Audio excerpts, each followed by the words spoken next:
다들 이 사진을 어디서 봤다고는 하는데 실제로 연결할 수가 없어서 좀 안타까웠어요. 그리고 단대리, 옛날에 여기가 광주 중부면 단대리였던 것도 기억이 나고. 그때 그 시절에 이 광주 단대리는 어땠나요? 산과 논이 많았고 비포장 도로였죠. 그리고 저희 집은 수정구 지금 경찰서 자리에 천막을 치고 살았었어요. 그래서 그 대로변에 트럭에 막 참외 이런 걸 막 던지고 그 소요 사태 났던, 그래서 막 눈물 나게 체류탄이 터졌던 이런 게 기억이 나요. 1971년 광주 대단지 사건이 있었고 이후 성남시가 출범하였다. 경기도 중부면 단대리 어느 길에서 행인에 의해서 발견되었던 아기 메리는 1971년생이다. 당시 그곳은 원주민에 더불어 서울에서 밀려난 철거민들과 전국 각지에서 꿈과 희망을 갖고 몰려든 사람들로 뜨거웠다고 한다. 그 열정이 만들어낸 지금의 성남시. 그곳에 메리가 다시 도착했다. This is the first time we're coming back to Korea as a couple. And we thought it would be significant as well to kind of go back to the place where we were, where our last known address was in Korea, before we were adopted to the United States, and to do that together. So my paperwork says that I was found here in Songnam on March 27th, 1972. And if my research serves me correctly, that was actually a Monday morning. The paperwork says I was found around 6 o'clock in the morning on the street. That same day I was taken to the adoption agency and put into the International Adoption Program. So from there, a family was selected for me in the United States, and in August of 1972, I flew to the United States to become a United States citizen and join my adoptive family. It happened very quickly. 서류의 기록으로는 길에서 발견되었다고 하는데 어떻게 그렇게 빠른 속도로 해외 입양을 갈 수가 있는지, 그것이 메리의 궁금증이다. 자신은 정말 실종 아동일까? 아니면 부모가 의뢰한 경우일까? 아무것도 알 수 없다. 그녀의 생일이 진짜인지, 그녀의 이름이 진짜인지. 서류에 기록된 것이 사실이라면 메리, 정경희 씨는 실종 아동이다. 어쩌면 가족들도 애타게 그녀를 찾고 있을지도 모른다. 일단 경찰서에 가서 실종 가족 찾기를 위한 도움을 요청하기로 했다. 국내에서 경찰서 와서 채취하는 건 처음이다. 해외 입양인들이 주로 많이 방문하는 경찰서가 아니었지만 자신이 발견된 곳의 경찰서에서 더 잘 찾아주지는 않을까 하는 그런 기대를 했다. For consent form.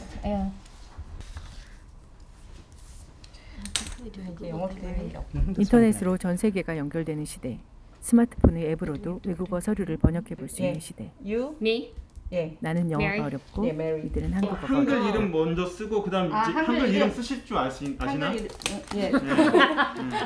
전경희, 김준경. 예. And your address. 국내 주소가 네, 없으시잖아요. 없죠. 아.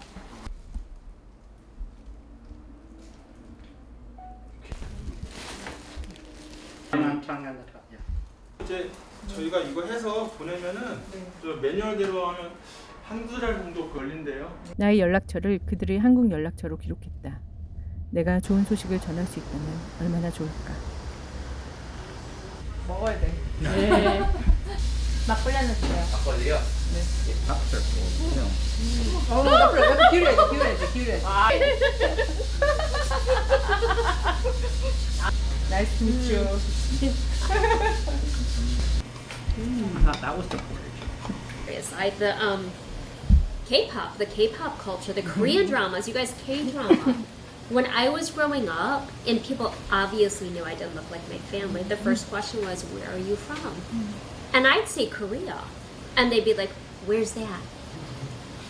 So the fact that now we're living in this world where Korea's like, right? It's all Well, it's around. cool. It's cool. It's wonderful. You got K-dramas. People want to know this. They, Squid Game. they know where everything is. And for me, it's like, it's almost, it's another chapter's opening again in that same area that's allowing us access to a culture that we didn't have. We watch K-dramas, English subtitles.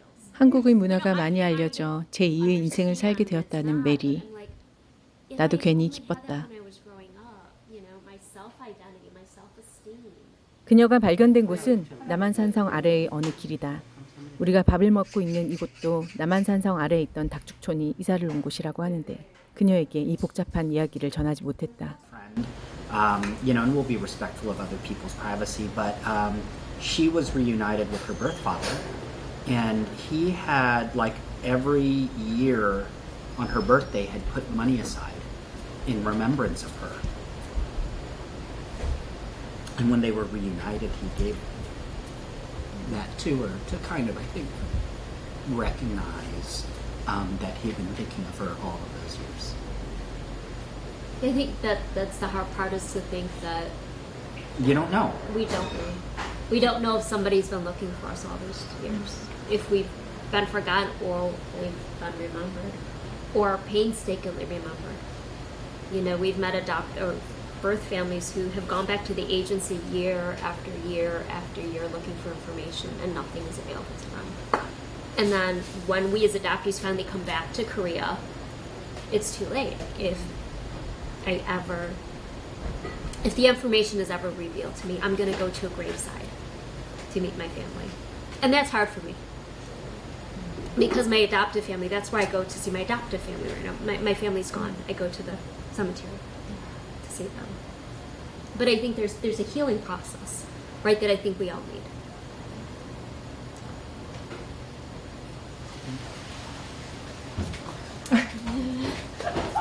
연결.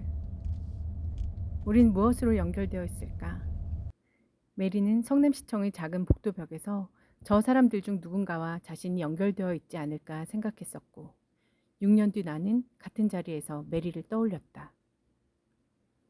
마을 라디오에서 메일로 받은 그녀의 편지를 소개했고 1년이 지난 오늘 메리는 성남미디어센터 벽에서 정겨운 사진을 찍었다.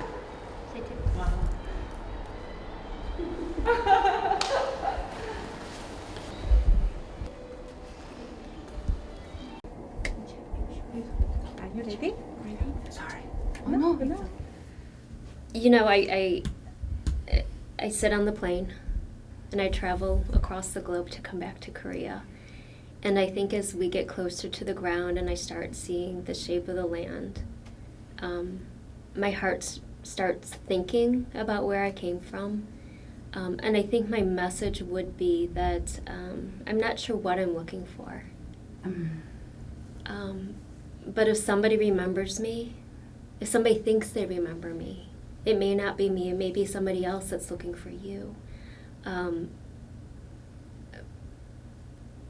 I would hope that in this lifetime we have the opportunity to meet.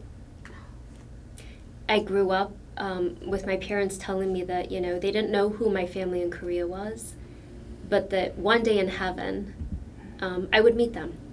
So as a child, that was satisfying. That worked for me. I didn't know any different. And as an adult that is now being able to critically think about life, I realized that there are precious things in this lifetime that I don't want to miss. And so I would hope if you remember me, if you know me, if you know of me, to have the courage to step forward, because I'm here and I'm waiting and I would love to meet you. I think what I'd want to tell somebody, my biological family, that I'm okay. Life is good. We're not looking for something from them, right? And there are things that we'd like to do in this lifetime, and if there's somebody who's older who is still fearful, right? And, it would be unfortunate to never meet somebody because they're afraid, because the other side is they're not able to reach out, and now we never meet. I would like to know, right, what my real name is. Maybe it's accurate, maybe it's not. I'd like to know my birthday. I'd like to know something about my biological family. And I've got an adoptive mother. I've got a mom who she loves me very much, and I love her.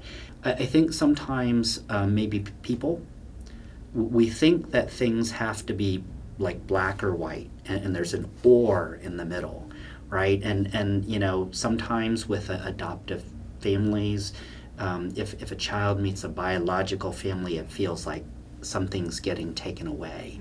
And I truly believe it's an and kind of a thing where, you know, frankly, at the end of the day, more love to a child is more, and you're not taking something away, but it's hard to sometimes think of it that way. 단 하루의 성남 방문으로 많은 것을 할 수는 없었지만 시도해보지 않으면 만날 수도 없다는 것이 그들의 생각이다.